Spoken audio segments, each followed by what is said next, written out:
শোনো রূপা, দাদু সাহেব, তুমি যদি এই রহিমকে স্বামী বললা কবুল না করো,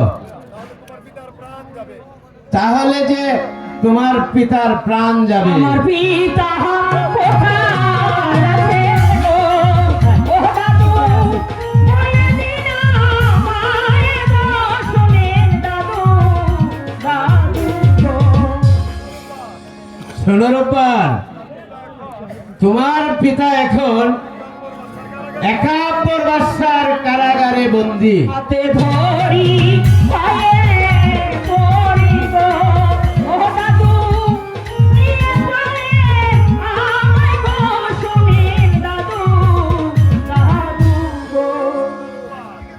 শোনো রূপা, তোমার পিতাকে মুক্তি দেওয়ার ক্ষমতা আমার নাই। যদি দেখার ইচ্ছা থাকে তাহলে এই মুহূর্তে আমার সাথে চলো। এসো এসো বলছি। তাই চলুন দাদু সাহেব, তাই চলুন। হ্যাঁ, কি করলো, কি করলো এটা? আমার মনে ব্রেকআপ করবার স্যার কারাগারে বন্দি করে রাখছে। আমি তার বাড়ির কর্মচারী হই, আমি কি সইতে পারি ভাই? আপনারা কি আমার লগে আছেন? আমার লগে যদি আপনারা থাইকে টাইম তাইলে একবার চলে আসেন, যেমন করে হোক, যেভাবেই হোক, ওই একাম্বার বাসার কারাগারতন আমার মনে আমি উদ্ধার করে লই আমি। আর এইটি যদি না বলি তাইলে যাই মা, আর কোনোদিন আপনাদের সামনে আইব না ভাই, আর কোনোদিন আইব না।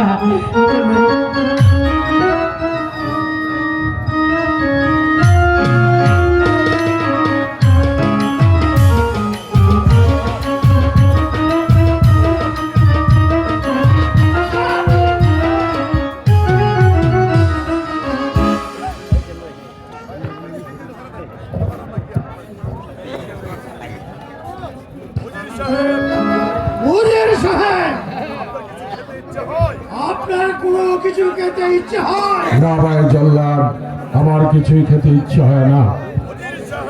ওজির সাহেব, আপনার কি কাউকে দেখতে ইচ্ছে হয়? না ভাই জল্লাদ, আমার কাউকে দেখতে ইচ্ছে হয় না। তবে মৃত্যুর পূর্বে আমার মার বাড়ির সঙ্গে আমার একটিবার সাক্ষাৎ হলো না। মা মরে। ওজির সাহেব, প্রস্তুত হয়ে যান। এই আমি প্রস্তুত হয়ে গেছি ভাই জল্লাদ। তোমার কর্তব্য কাজ তুমি শীঘ্রই সেরে ফেলো। আমার পাগলি মা যদি তার পিতার মৃত্যুর সংবাদ শুনে ছুটে আসে, তাহলে তোমার কাজ আর সমাধা হবে না ভাই, তোমার কাজ আর সমাধা হবে না। ঠিক আছে ওজির সাহেব, আপনি মৃত্যুর জন্য এখনই প্রস্তুত হয়ে যান।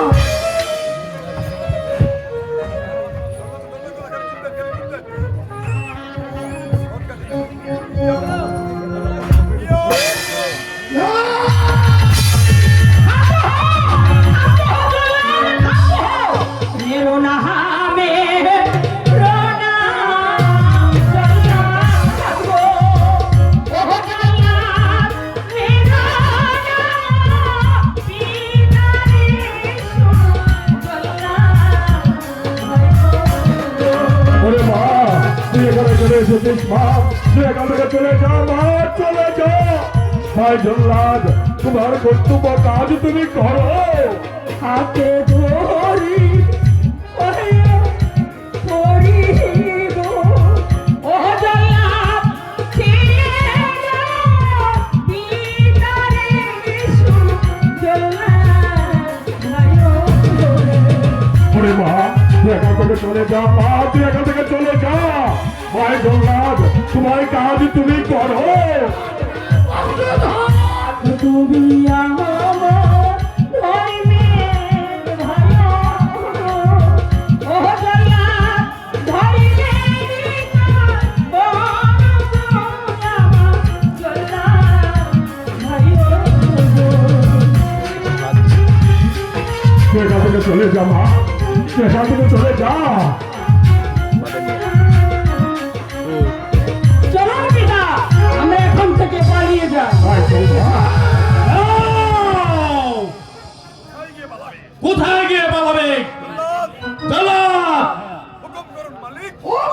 করুন মালিক। হুকুম তাবির করো। তাই করতে যাব না। ওদের আপনার মৃত্যুর জন্য প্রস্তুত হয়ে যান।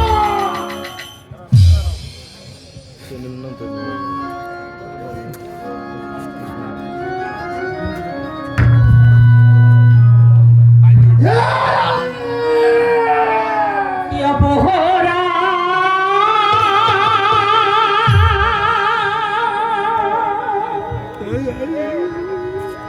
করেছে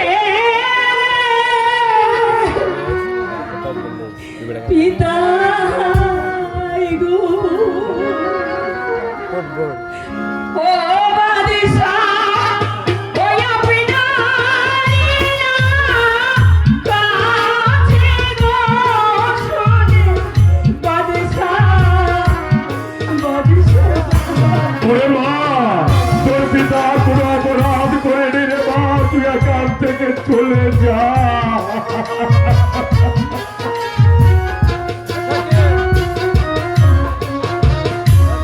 হাতে ধরি পায়ে পড়ি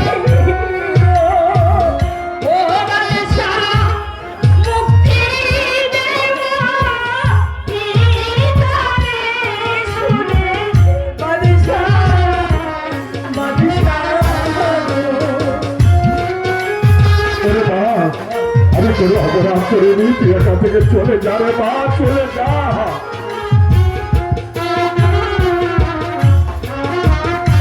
ওরাকে মারু আমায় বাদশাহ গো ও বাদশাহ ও করে মারু পিতারে শুনে বাদশাহ বাদশাহ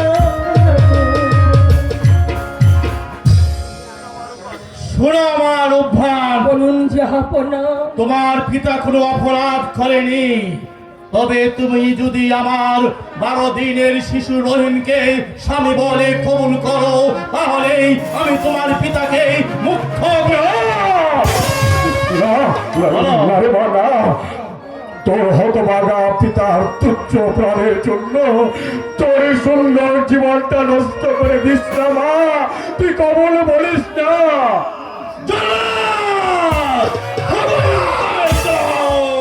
আদেশ করুন জাহাপনা। জহাঙ্গীর সাহেব, আপনি মৃত্যুর জন্য প্রস্তুত হয়ে জাহাপনা বলিস না মা, বলো বলো মা রূপবান, বলো বলিস না, বলিস না মা, বলো বলো মা বলিস না। রূপবান, বলো বলিস না মা, বলিস না। বলো মা, বলো মা। স্বামী বলে বাবু না!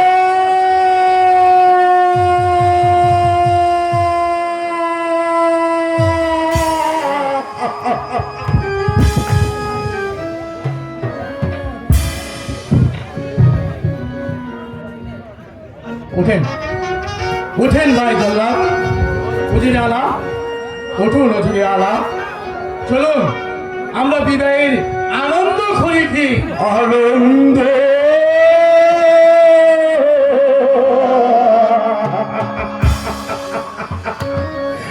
আমার সকল আনন্দ তো ওই নদীর স্রোতে ভেসে গেছে।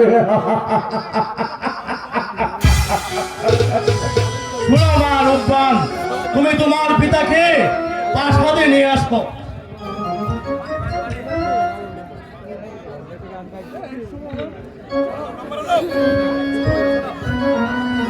ওরে মা, এত কি করলি রে মা?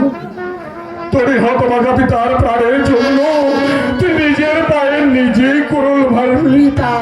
ওরে মা, পিতা গো কি করলি? জন্মের পর থেকে আমি আমার গর্ভধারিণী বাকি কেন রে, আমি কি তোর পিতার দায়িত্ব পালন করি? আমার এই তুচ্ছ প্রাণের বিনিময় আমি তোমাকে বাঁচিয়ে রাখলাম। দেখো পিতা, আমি খুব সুখী হব। সুখী হবে?